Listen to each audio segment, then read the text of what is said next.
and welcome to Nana's Crafty Home. My name is Tanya. Today's tutorial is going to show you how to crochet the Tunisian Knit Stitch. This is a crochet stitch using a Tunisian crochet hook. And the Tunisian Knit Stitch is very dense. It creates a very heavy fabric, and you can see the back here, that looks like the standard knit stitch. This is the closest that you're going to get in crochet to the standard knit stitch. This stitch does have a tendency for heavy curling on the edges. You can see here how they want to roll. There are different things that you can do to help alleviate that. You can either work this stitch in combination with stitches that help alleviate that roll, as well as blocking your project if you're working with a fiber that will allow you to do a block at the end of your project. This is a very simple Tunisian stitch. I would rate this as beginner friendly, and we're going to be using today Lion Brand Touch of Alpaca in mustard, and I'm going to be using a Knitter's Pride Tunisian crochet hook, a size K, or a 6.5 millimeter crochet hook. You can see that this hook looks a little bit different than what you might be used to with your standard crochet hooks. The main part of your hook is the same, but I have this tail, and that allows me to cast on my stitches without dropping them, because you're casting on stitches in Tunisian crochet similar to knitting needles. The hook that I'm using is from the Knitter's Pride Tunisian Crochet hook set. I will have a link below in the description if you're interested in learning more about these hooks.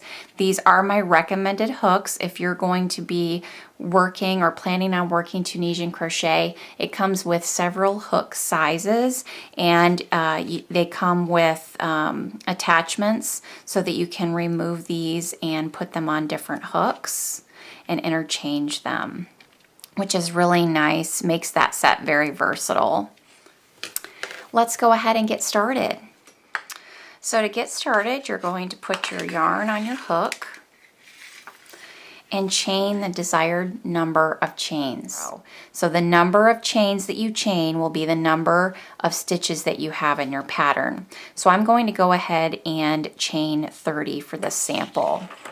1, 2, 3. Once you've chained the number of chains, you're going to be casting your stitches onto your hook. We're going to be working those stitches onto our hook. So I'm going to be working in that second chain from the hook, and I'm going to be inserting my hook, and I'm going to be working in the back bump, yarning over and pulling up a loop. And I'm going to leave that loop on my hook. So you can see, even though I skipped a chain, I have that first loop on my hook, and that first loop counts as a stitch. So I didn't miss any, I didn't skip any stitches. I'll have the same amount of stitches at the end as the beginning number of my chains.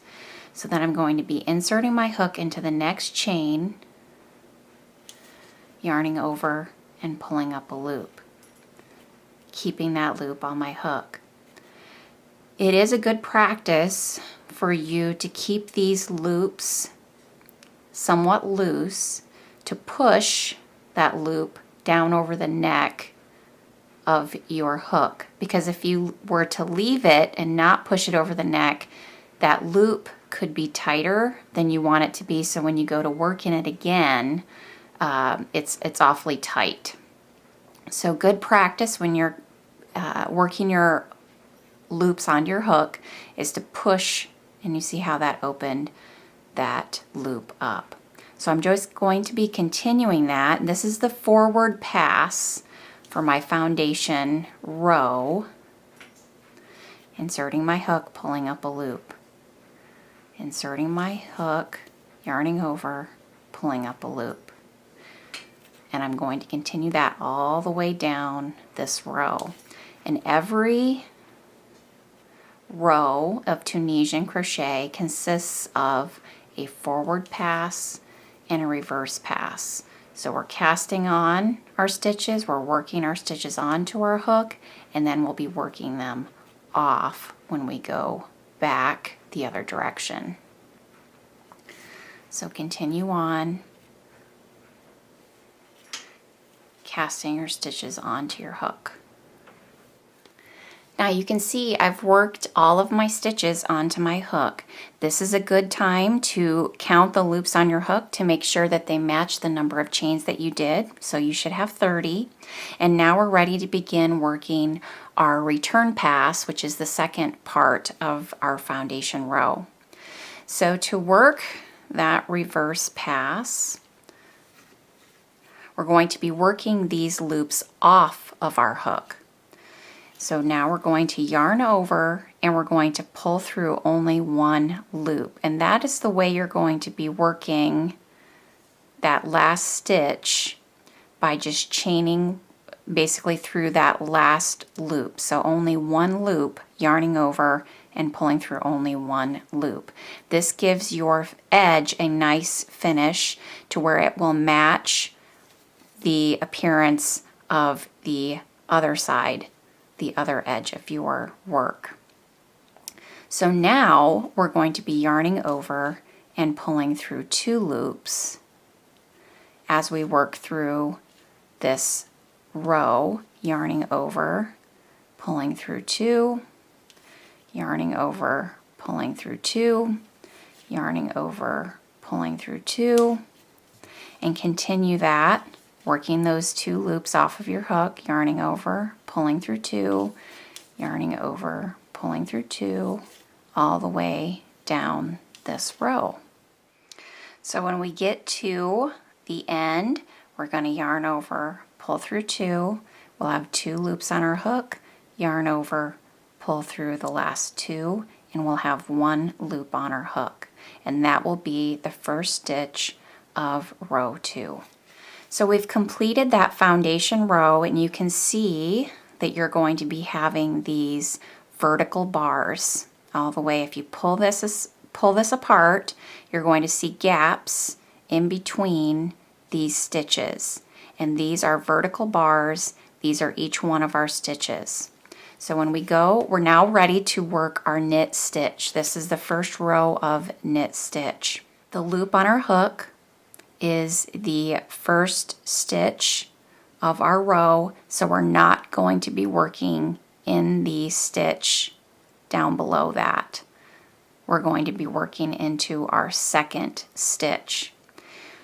When you pull these bars apart, so you can see if you're looking at it straight ahead, it just looks like one vertical bar going up and down. When you pull this to the side, you can see that there is a gap between 2 vertical bars. So there's a in the front and there's a vertical bar in the back. We're going to be inserting our hook between those vertical bars. So we're going to be working in that second stitch, inserting our hook between, and when we insert it between, it goes through, yarning over and pulling up a loop.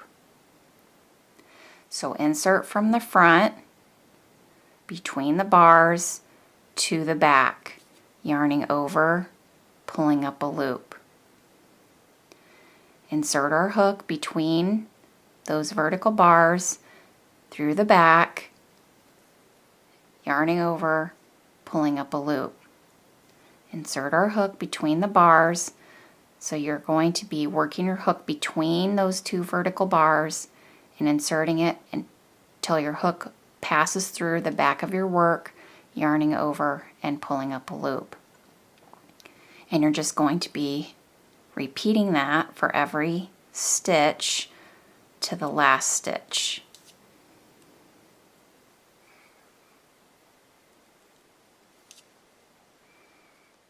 When we get to the end of the row, I have 2 more stitches here. So this one, repeat, inserting our hook between the 2 vertical bars, yarning over, pulling up a loop. We're at our last stitch. So you can see this looks a little bit different than the other stitches did, but we're going to be working our hook, inserting our hook right before that last vertical bar into that gap, and you're going to see 2 loops on our hook here, and we want that to be the end of our work, the edge of our work. So yarn over and pull up a loop, and that creates a nice V on the edge. So we've now worked all of our loops on our hook. We're ready for our return pass. So yarn over, and again you're only going to pull through 1 loop, yarn over, and now you're going to be yarning over and pulling through 2 through the end. So yarn over, pull through 2, yarn over, pull through 2, yarn over, pull through 2, yarn over, pull through 2, yarn over, pull through 2, and just continue that till all the loops are pulled through with just the 1 loop left on your hook. And then at the end, yarn over, pull through the final 2, leaving 1 loop on your hook. So we've now worked that first row of knit stitch, and that is your stitch repeat. You're going to be repeating that for every row of knit stitch that you're working. Again, only working in that second stitch, skipping over that first stitch because that first loop counts as our first stitch. So inserting our hook between the 2 vertical bars to the back of our work, yarning over and pulling up a loop. Yarning over, inserting our hook, yarning over, pulling up a loop. And that's how easy this stitch is. We're going to be working all of our loops onto our hook, and then we'll be doing our reverse pass to complete this row. We get to the last stitch, and you can see we have these V's here. We're going to be inserting our hook behind that last vertical bar, picking up both of those loops, yarning over and pulling up a loop. And now we're ready for our return pass. Yarn over, pull through 1, yarn over, pull through 2, and then repeat that.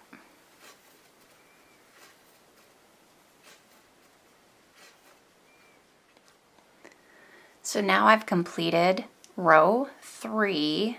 I've only done 2 rows of knit stitch after my foundation row, and you can see that that stitch is already starting to take shape and have the appearance of the knit stitch.